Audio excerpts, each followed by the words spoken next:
Hey everyone, welcome to It Tastes Different Gaming Appetizers. And what are we talking about this time? Bandai Namco says, we're sorry. So they apologize for a couple of things. So we'll go we'll go through both of them here, but we'll go through the first one as first. So they apologize for not meeting the community expectations on Tekken 8 after they got backlash for including a $5 stage in its season pass. So you might be wondering what's up with that. Well, Tekken's monetization model, it's been landing Bandai Namco in some hot water. Good chunk of the year. Sneaky cash shop introductions first drew fans' ire back in February, with more recent criticism coming from the result of the newest stage, Jinmonji Temple.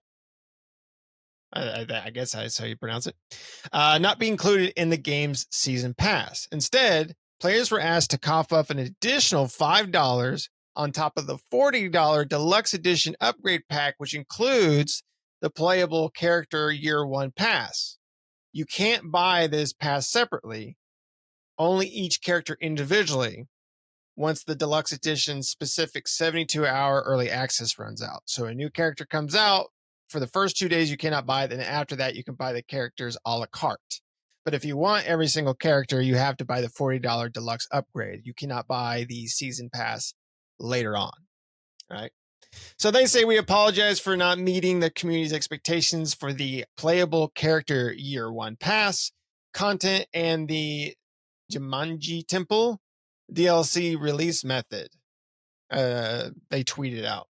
After thoroughly discussing the feedback, the Tekken project team has decided on the following measures.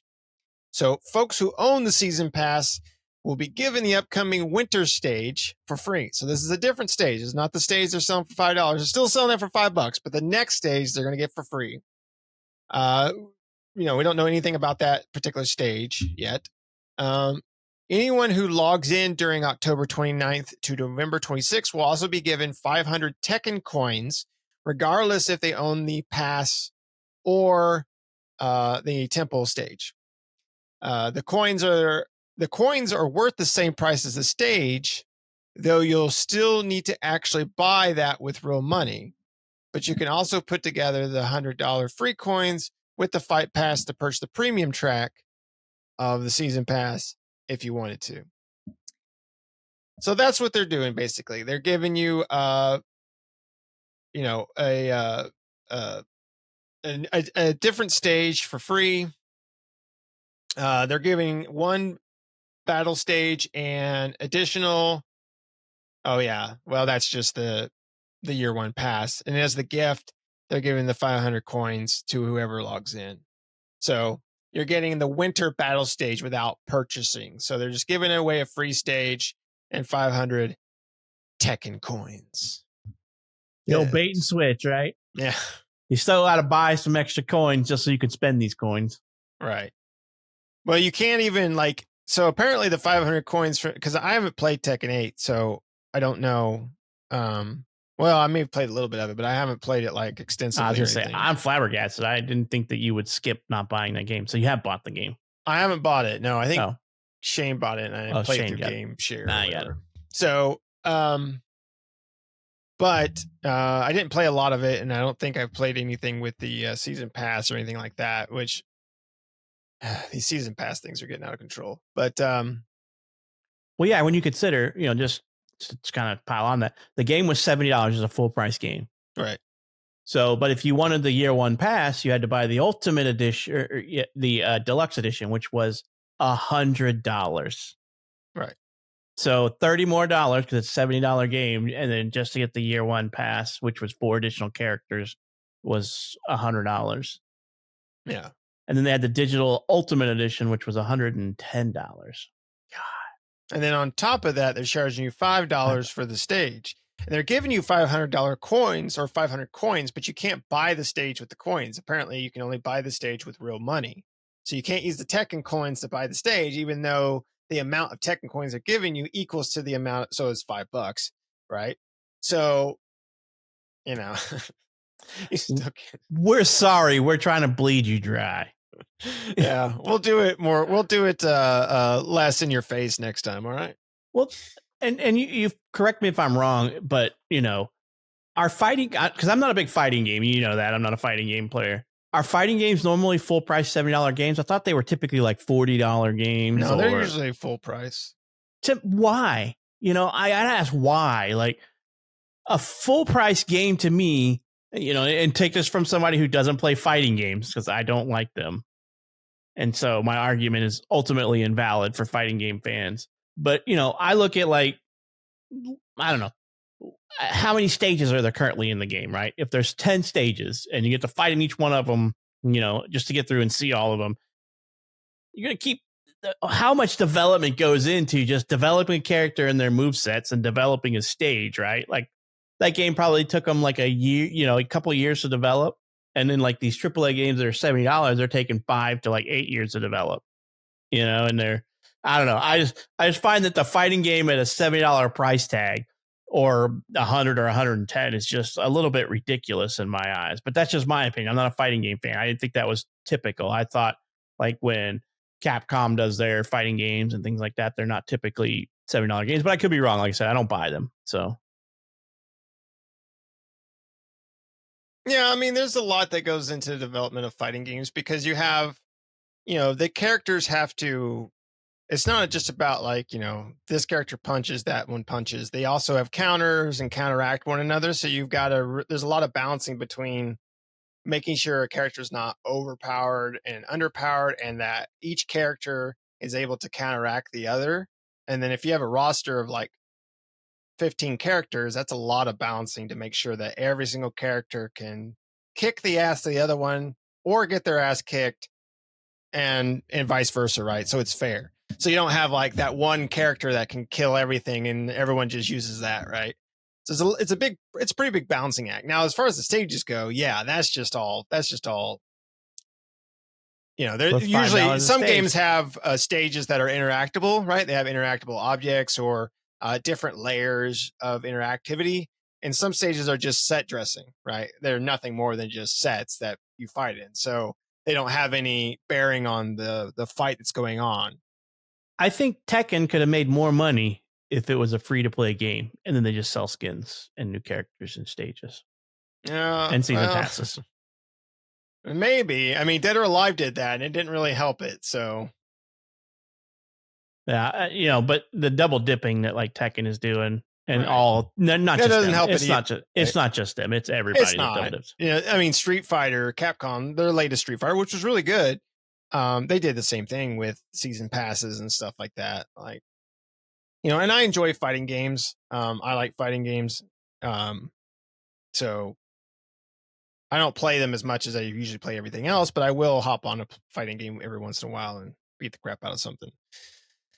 But I enjoy fighting games. The only type of games I don't like are sports games, mainly. Golf games, yeah, those are fun. But yeah, I like golf games. But the only sports games I usually play is the non-traditional, like right. meeting leagues and stuff like that, right. which is just or funny. NBA Jam or something like that. Yeah, big head mode or whatever. Yeah, NFL Blitz back in the day and stuff like that, right? But as far as like sports, yeah, golf games I will play. But other than that, like I like all type. I like racing games.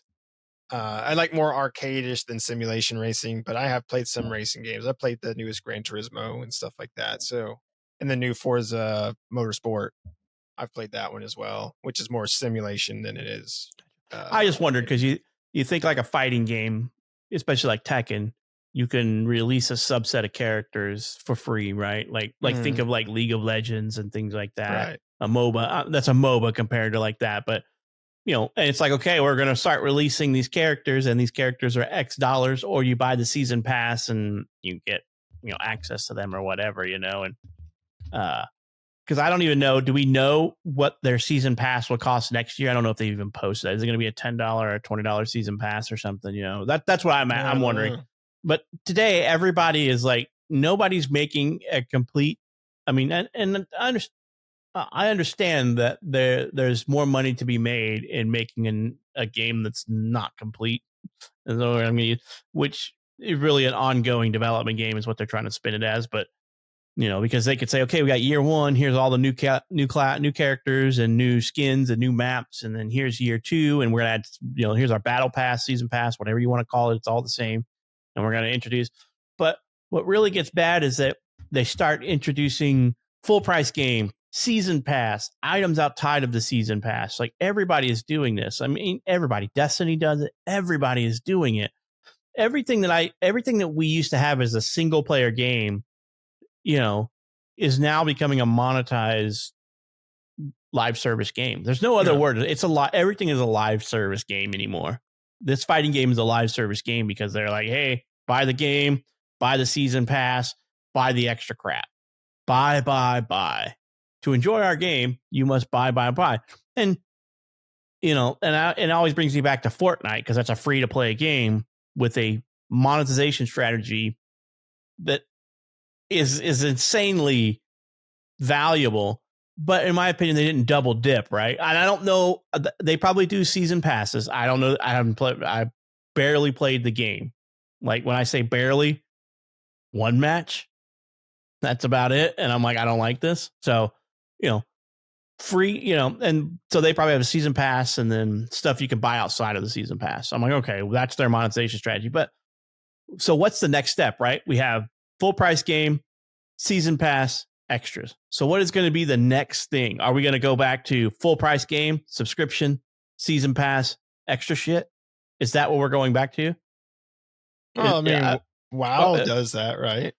WoW doesn't have a season cash pass shop. They don't have a season pass. But that's what I'm saying. Yeah, that's what I'm saying. That's going to be the next step, right? Instead of us. So there's 3 layers. And Final Fantasy does too, right? They have a cash shop as well. They don't have a season pass. So there's 3 layers of monetization in a game.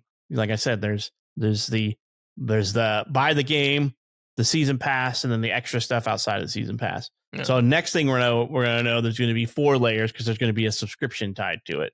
Right. And then what's the 5th layer?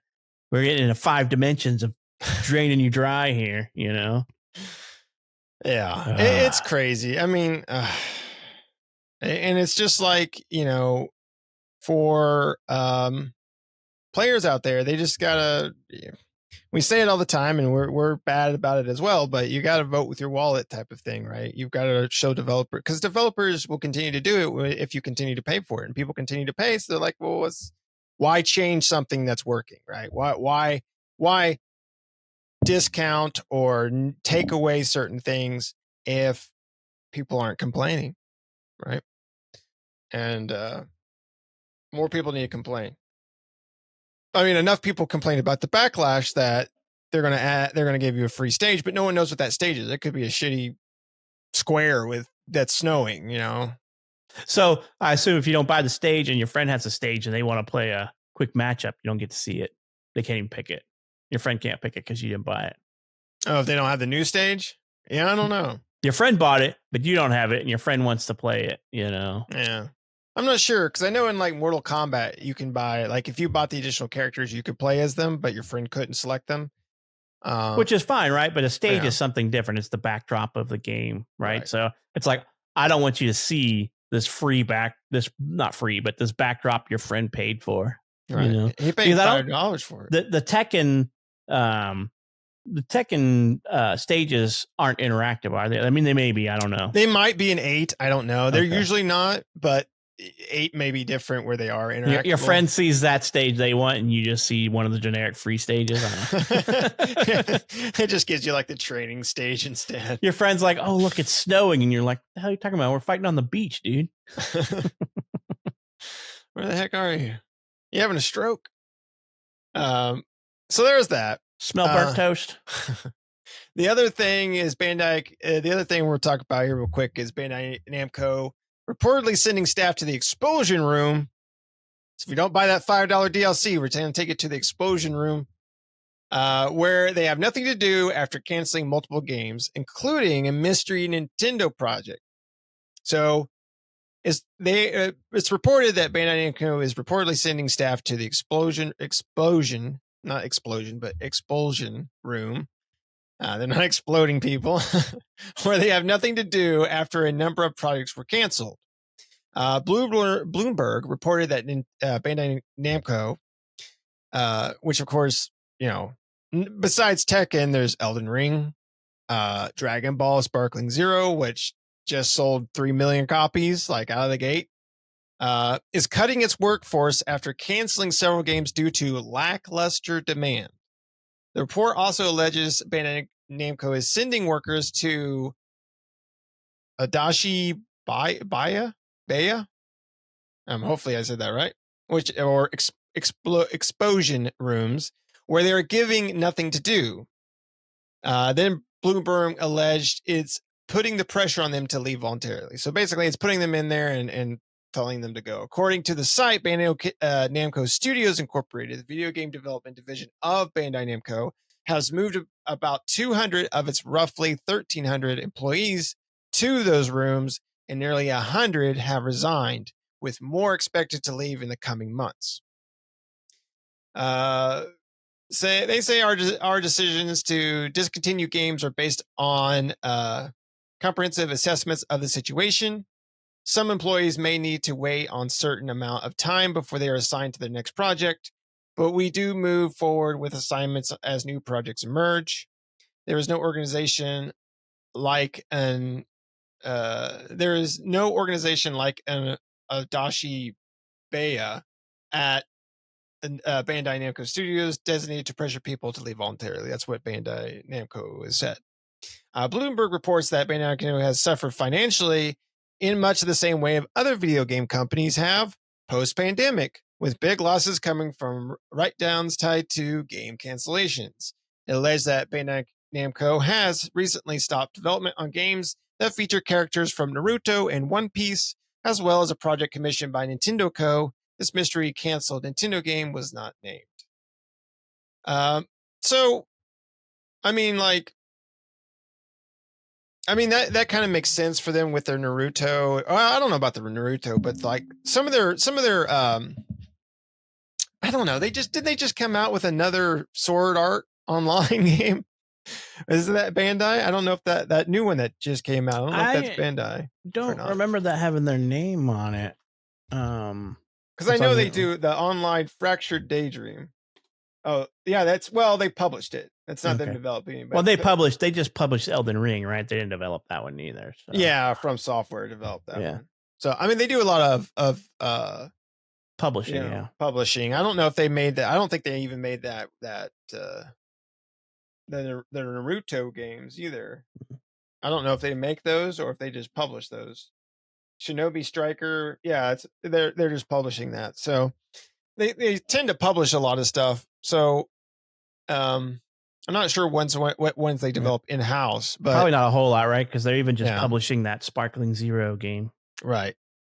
But it's still, they're getting some revenue from that, right? As being a publisher, they get first dollar usually. Yeah, the Plinko market must not be giving them much money. That's not. Because Dragon Ball Sparkling Zero is doing really well for them. Well, I would assume so. I sold 3 million copies, but in today's market, that's like, according to most corporations, that's like, it did bad, it did poorly, which is like, your standards are way too high, is what I say to that. Because it's like 3 million units, that's awesome. I think the movie industry would love to have those numbers. Right.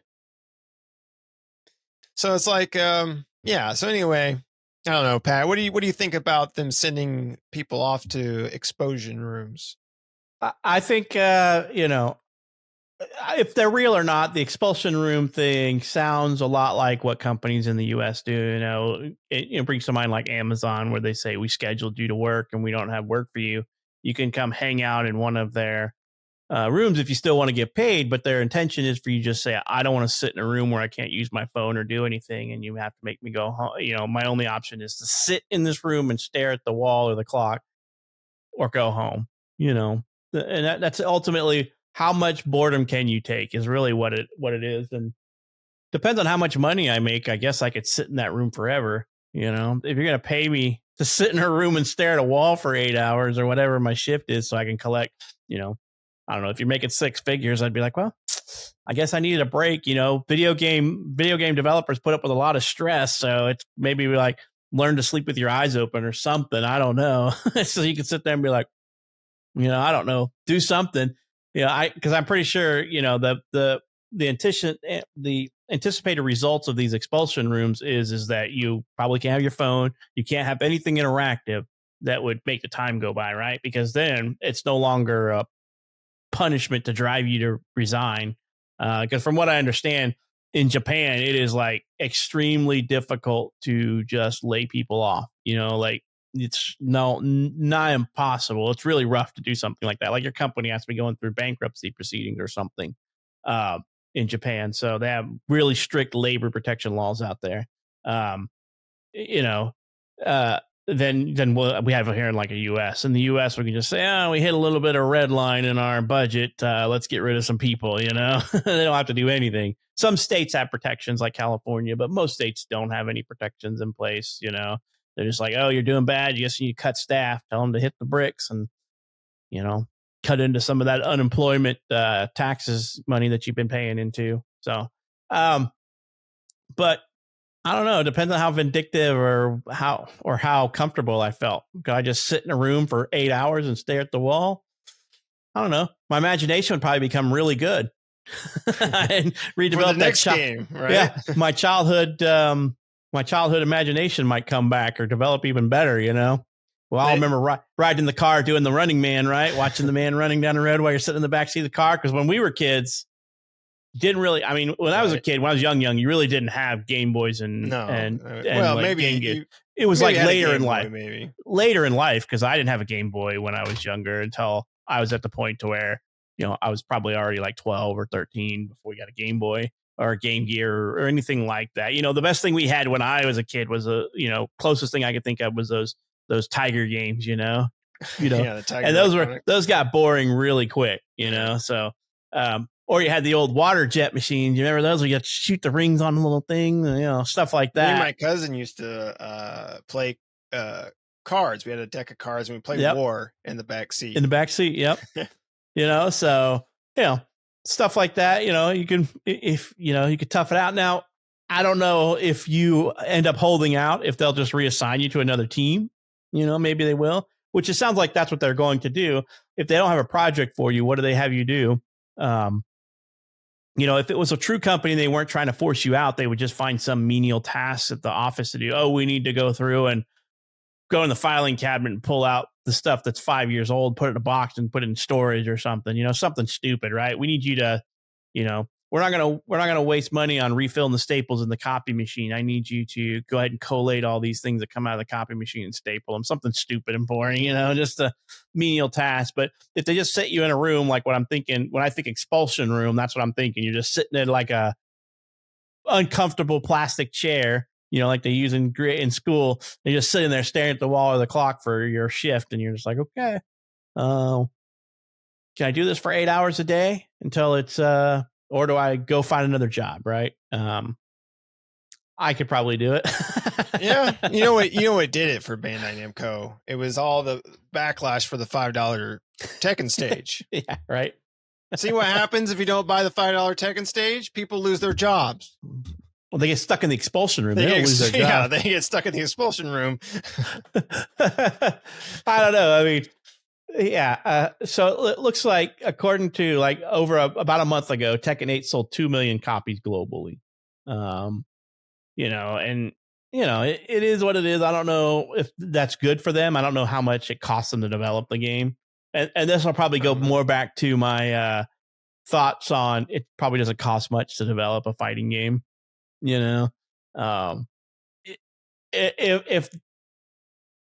$2 million is enough to 2 million copies, I shouldn't say not $2 million. 2 million copies is enough to be a successful game for them. Didn't cost them much to make it then. And then, however much they make on top of that for purchase content should just tell you all you need to know, that they're just triple dipping, so soon to be quad dipping. And then eventually we'll do the deca dipping, there'll be 10 ways to bleed that turnip dry.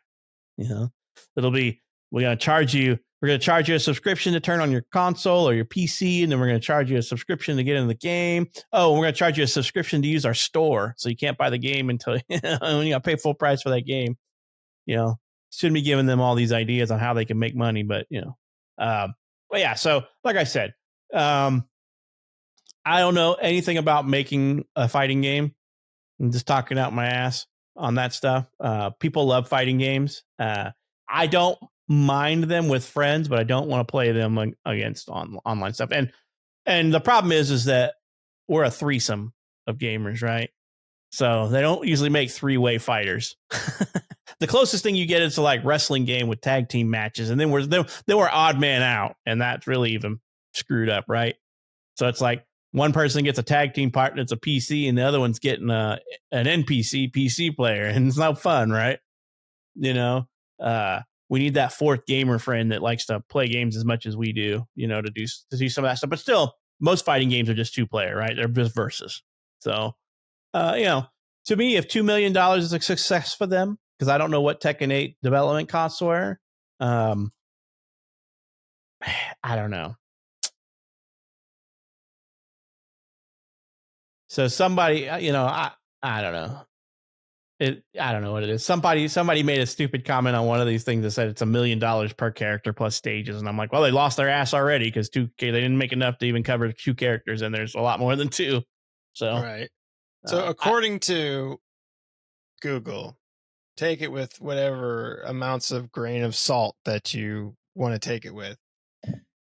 Putting in what it costs to make Street Fighter 6. It says it probably cost about 10 to 20 million to develop, and it raised more than 140 million in profits and sales in the first 2 months it was out. And that was the full price. Tekken 6 was $60 game, so Street Fighter was also a full price game. But that's what I mean. That's what I meant. Street Fighter 6. I don't know why I said Tekken 6. Street Fighter 6. Yeah, that was one of the ones that and I don't mind. I like the Street Fighter games. Like I said, I just don't like playing against people. Still, though, I mean that's a lot of money for a freaking. Well, yeah, and like they said, they sold 2 million copies. How much of that's broken down between the $60 version and the $100 version is anybody's game, right? If the only way to get that year one pass, then probably a lot more bought that than you might think. Maybe 50-50 split, or maybe I don't know. Like I said, do you know if Shane got the year one pass version? If he got the $100 version? I don't think so. Okay. Knowing Shane, I didn't think he did, but but yeah. So I mean, 2 million copies, and if everybody just bought the regular version, that's still a lot of money, right? I mean, I just wonder why, like, and I don't know the ins and outs of everything, but I wonder why, like, game development is so costly. I mean, so if that's true, and everybody just bought the base $70 version, that's $140 million. They made $140 million. They that's what they made so far. Yeah. Not to mention if people bought the $5 stage or whatever, but well, I mean, you got to think about it. So, I mean, besides like paying staff members, and that's what I was like gonna say. That. So let's say that this game cost them. Well, let's see, how much did Tekken 8 development time? How long do you think it took them to develop the game? I tried to look for that and I couldn't find anything. So it, Tekken 8, it doesn't say. It just says several years. So let's just say conservatively, when did Tekken 7 come out? Because that should give us a good estimate. 2015. So it took Street Fighter 6 5 years to develop. So let's say that this one took 5 years just for S&Gs, right? And they have 1,800 employees at Bandai Namco. Now, not all of them are working on Tekken. Obviously, none of them are working on Tekken because they're just publishing the game. They're in explosion room, right? But they do have some developers, some high skilled jobs, right? Your IT team, your marketing team, your development teams. They have some probably a lot of 6-figure salaries. So let's say that you have people that make $100,000 a year, and they're just like, sitting there, working on your game for 5 years, $500,000 right there from one employee. Not to mention the hardware cost, the building cost, and as we all seen since post-COVID, everything is like through the roof expensive, right? So engine costs, licensing cost because they have the software all to of it. develop these things. All right, and you think about like you think about anything they have in office, like telco expenses, internet expenses, whatever. I mean, are they, when they talk about development costs for a game, are they including? I'm just wondering if they are including all of that. Yeah, because I guarantee you that they have budgetary things that have like FTE costs and all that, all that stuff in there, and they say, okay, this game's consume, or maybe not this game, but this, let's say that this publishing process for this game consumed 100 FTEs. Which is probably way under, but it had 100 FTEs working on it, and every FTE cost is associated with salary, benefits, cost to computers, cost to put them in the building. Because when you say I have a building that houses 400 people, you break that up by 500 FTEs, and you say that's my overhead cost, right? So it does cost a lot of money, but at the same time, I don't think that it costs that much. And like I said, these guys aren't developing the game; they're just publishing the game, and they have money involved, and they have staff involved, right? They're not developing the game; they're not putting developing time. They just basically ponied up the money, right? They said, "Hey, we're going to give you the money. We're going to pay for this." So they paid for the development and marketing of the game, and then from my understanding, most publishers get first dollar. So they get all the money until the game is paid for. And then, the developer starts getting the money afterwards. And then I think there's probably royalties involved and things like that with publishers. So I would imagine so. It probably is. It is expensive when you consider any company, right? Like if you have 100 employees, you have to figure how much money does it cost how much money do you have to make per FTE to stay afloat? All right. I don't know. Everything is expensive, so obviously game development costs are going to go up, but that's not all of it, right? We all work in, a lot of us, not everybody out there, but both of us work in corporate America, and you have a increased revenue year over year you have to hit, and it's usually ungodly amount, 9%, and and so they probably have the same crap, 9% or whatever it may be. Maybe 1 year they were like, we want 12%, or you do a bad year and they may be 3%, or 6% or whatever, there's always a year over year increase that they want to see. It never goes down, right? It's never like, hey, we made $1 million this year. Our budget is $500,000 next year. No, they're going to be like, you made $1 million. We want to see $1.2 million this year. And you make 1.2 and they're like, cool, we want 1.5 next year. And the bar is ever increasing, right? Yeah, which is stupid. It's like, if you make a good amount of revenue, let's just make that again next year, right? Like, cool, you did it this year, let's do that again. Instead of like, we want to see, because if you don't make it the next time around, they're like, what is your problem? Why couldn't you? It's like, what do you mean? Right. You can't keep raising the bar every year. Eventually that you're going to hit a ceiling. And when you hit that ceiling, then you ain't going anywhere. Unfortunately, when you have economies based off of things like the stock market, and that's how people make money, shareholders got to get their dividends and they got to get their stock increase or their stock price increase, or they're going to abandon your stock because they're not making any money. So not only does the company got to make money, but shareholders got to make money, right? So it's a never ending battle, unfortunately, and living in capitalism. Yeah, capitalism is what it is. It's a good thing and it's got bad things about it, just like every other type of governing system, good and bad things. But unfortunately, with us, you have when there's nothing that backs currency, inflation can run rampant like it has in the majority of the world that uses a non-backed currency, right? So just print more money, which means the money's worth less, and the goods you still got to make goods, and the goods still got to cost more. So you print more money and you just devalue your currency. Got to play that increase interest, decrease interest game to fight off inflation, which doesn't seem to work these days. Not anymore, right? Nope. All right. Well, you got anything else you want to say before we all get depressed even further? Nope. Sounds like Bandai Namco needs to invest more in Plinko. More on Plinko. More slot machines, Bandai. All right. Well, let us know down in the comments below what you all think. Also, hit that subscribe button. Don't send us to the explosion rooms. Hit the subscribe button. It's free. We're not charging you anything for it. Hit the like button if you enjoyed this video. Also, make sure you hit the bell notifications to stay up to date with new videos that we do all the time. We'll see you next time.